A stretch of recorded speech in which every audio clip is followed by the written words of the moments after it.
Good morning. I'm Dr Hilary Ash. I'm Honorary Conservation Officer for Wirral Wildlife, the Wirral Group of Cheshire Wildlife Trust, and I'm a retired botanist. One thing I do for the Trust is to lead and train people in botanical recording. And recently we've been looking again at hedges. What's a hedge? Well, the legal definition is any line of trees and shrubs more than 20 metres long.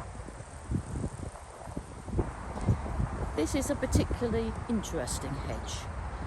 It's on the Poulton Hall Estates map of 1721 and every estate map since. It's probably a lot older than that, but dating hedges is a very difficult art. This one has 13 species of woody trees and shrubs in it. It's the richest hedge in Wirral, and it's very different to the average Enclosure Act hedge done with mostly hawthorn. So in 2004 and again in 2021, we've surveyed the hedges on Claremont Farm. And what you can see on the map, marked in red, is the important ones, so the ones that are sufficiently species rich to qualify as important under the hedgerow regulations 1997. And you can see it makes a corridor all the way across the farm, which links to Brackenwood Golf Course at the top and Dibbinsdale Triple SI, which is ancient woodland, at the bottom. So what we're hoping to do in the near future is to get the whole of that red line designated as a local wildlife site, which gives it some planning protection, but more importantly, we hope will give the farmers some funding under future funding schemes to restore a couple of bits which are rather bashed and could do with a bit of replanting. So here we have oak, supposedly pedunculate oak, but I think it's got a bit of hybrid in it with the sessile oak. Forming big trees. The big trees were probably planted in, but I would not like to say how long ago. They could be older than they look. But this hedge is very unusual in that quite a bit of the bulk at this end is oak, at low level, young oak trees. You can see how well eaten some of those leaves are. Lots of insects live on oak trees. Its timber was and is very valuable, and these bark from young shoots used to be used to tan leather. We don't do that anymore. That's a so-called oak apple. It's one of the many galls you get on oak trees. A little insect will have laid an egg on the young twig, and it stimulates the tree to form this sort of slightly squashy circle, and the grubs will be inside busy growing. Well, this is an old ash tree. Mind you, old for an ash is probably 200 to 300 years. As you can see, it's lost a lot of its crown, although it's growing out below.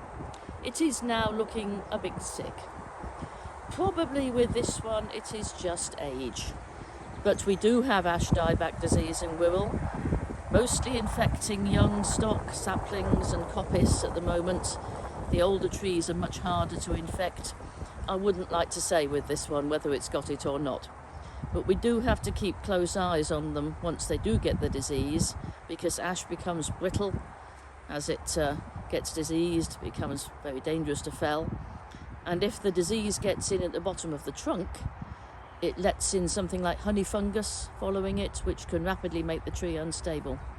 So we are having to watch all our ash trees very carefully. But if you do have an ash tree which is resistant to the disease, or which gets it and then recovers, hang on to it and let the Forestry Commission know, because they are trying very hard to breed ash trees that will be resistant to this ash dieback disease. This is an uncommon hedge plant. It's European gorse. It shows we're on acid sandy soil here. Sandstone is not far underneath.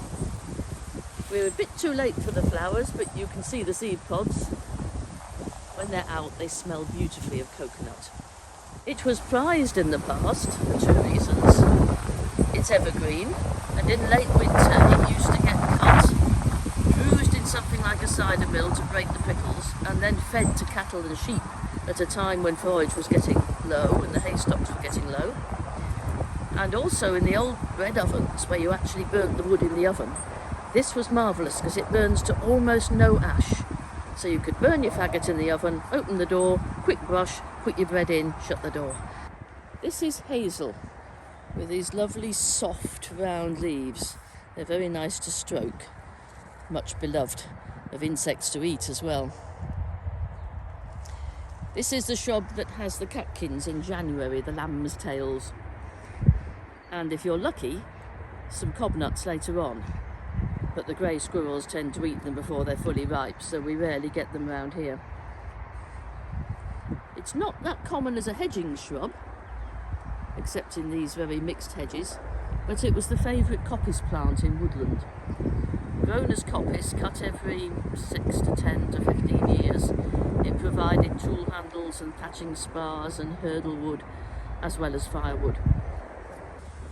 This is holly, our common native holly, one of our few evergreens, and the one that has the red berries at Christmas. Holly is unusual. It has separate male and female trees.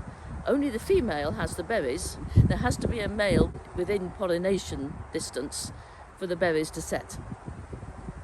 This is another plant that used to be cut in late winter for the animals to eat. Again, the prickles were usually bruised off by using something like a stone mill to make it a bit easier for the animals to eat. Apparently it's highly nutritious.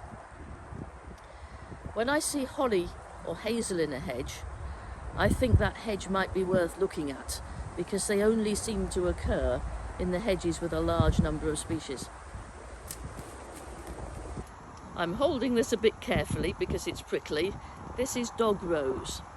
There were quite a lot of wild roses, but the two common ones are dog rose and field rose.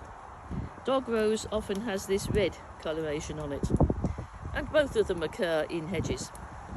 Unfortunately, it's not flowering yet, it's just in bud.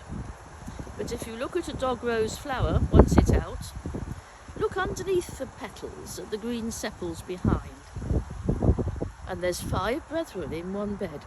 2 have beards, 2 have none, and 1 has half a beard. Look at the sepals and you'll work out what that means. The rose flowers are much enjoyed by bees and other insects, and the hips are valuable food for the birds. Yes, you can make rose hip syrup from them, but it's quite a job. So here, blackthorn has taken over the hedge. Blackthorn, very spiny, so called because the white flowers in spring come before the leaves and are very obvious against the black stems. And then in the autumn you get the sloes, if you like sloe gin. It would be an excellent hedging plant, but it has one property. The roots spread out, and up from the roots come young bushes, so that unless it's ploughed or grazed right to the hedge gets wider. It also wasn't much liked by the hedge layers because the thorns are very sharp, and if you get pricked by those, it tends to go infected. Nobody quite knows why. Blackthorn is one of the problems in the dating hedges. I mean, the old idea that it's one species for each 100 years has, I think, now been discredited thoroughly. Blackthorn takes over a whole length of hedge by suckering, and so that knocks the total down. English elm can do the same. This is the latest addition to the hedges. This hedge has got a couple of cherry trees along it, almost certainly just from birds dropping the seed. This is the wild cherry, grows naturally in the woods just down that way a bit. Lovely in flower, of course, around Easter time. Hopefully this one will go up to a tree, particularly now the old ash tree next door has fallen. If it gets to a mature tree, it has very nice bark, shiny red bark, and the wood is much prized for fine woodwork. The flowers, of course, are useful to early insects, and the birds love the cherries. If you're trying to grow a cherry in your garden, you've more or less got to net it, or the birds will beat you to the fruit. At this end of the hedge, there's quite a deep ditch, which is obviously damp quite a lot of the year. And so here we have a goat willow, one of the sallow type shrubby willows, one of the ones that produces its catkins before the leaves, and so is pussy willow, or palm. It used to be carried in procession in Palm Sunday in some churches. Quite a round leaf, and when it first comes out, quite hairy on the back. This one is multiple stemmed. It's obviously been cut off at various times in its history and has regrown as a many stemmed one. Willows support a nice lot of insects, and there you can see a little gall just starting to form.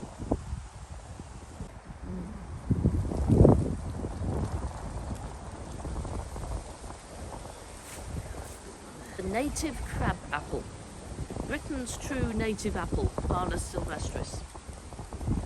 It has smaller leaves with no hairs on, and these are the young apples, but even when mature they're no more than 3 centimetres across.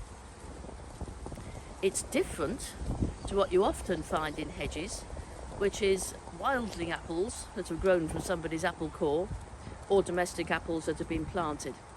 They will always have hairs on the back of the leaf and somewhat bigger apples. There's also differences in the flower. There's more hair on the sepals of the domestic ones. This tree, the real crabapple, is restricted to ancient woodlands and some of our most species-rich hedges.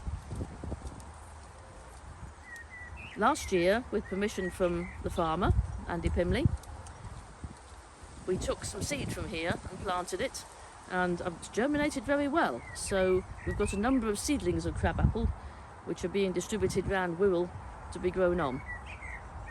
This is elder, E-L-D-E-R. Lovely flowers now into June.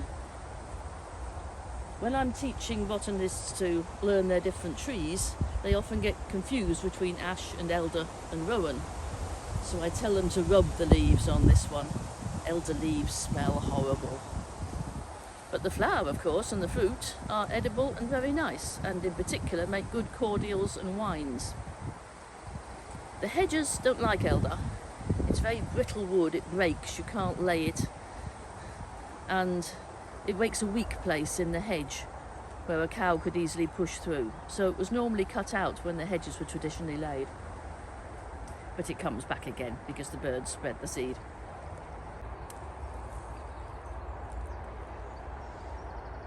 This is the other fairly common wild rose. It's field rose, Rosa arvensis. It tends to grow low, even where it's not cut, with lots of arching prickly stems. It's at least as bad as bramble to get through. It's easy to tell once it flowers. With a dog rose, if you look in the centre of the flower, all the stamens and styles are together as a little disc. In the field rose, it looks as though a pin's been stuck in the flower because the styles are fused together. And that pin stays all the way till the hips are ripe. So the hip has a little pin in the end. This is Guelder rose, a most odd name. It's not a rose, it belongs to the honeysuckle family. The name seems to have got transferred from the garden form, the snowball tree, which was popularised, possibly raised in Gelders in Holland. It's become a very popular planting shrub in the last 30 years, but as part of an old hedge like this, it's a real rarity. I only have found it so far in the 3 most species-rich hedges we've got in Wirral, and it's obviously part of the hedge in those 3. There's a fly just landed, hoverfly, and the leaves are being well eaten by sawfly larvae, which are there on the back. You do have to look out for recent hedges in the last 30 years that have been planted with a big mix of species. Now, if they're only 30 years old, it'll be obvious the shrubs will be young. But if you're planting a mixed species hedge, do please plant a mixed species hedge, but do make sure it's recorded and written down somewhere so it doesn't puzzle the botanists, if there are any, in a century's time. This veteran ash fell in last winter's storms. It was quite an old tree and looking a bit sick. But as far as the wildlife is concerned, this is only halfway through its life. The living tree will have supported all sorts of other animals and fungi, but so will the dead wood. There'll be lots of fungi. There's one. King Alfred's cakes, which he burnt, or cramp balls. And beetle larvae will gradually rot down the wood, and in the nooks and crannies all sorts of invertebrates will be sheltering. So where you can, do leave dead wood to rot down naturally. So as you can see from the number of shrubs and trees we've looked at, this is a very species-rich hedge, and therefore probably an old hedge. We are on part of the Poulton Lancelin estate, belonging to the Lancelin Green family, who have had it for over 900 years. So we thank you very much to the farmer, Andy Pimley, for permission to come and do the video here today. And do come and visit Claremont Farm shop. You'll find it on the internet.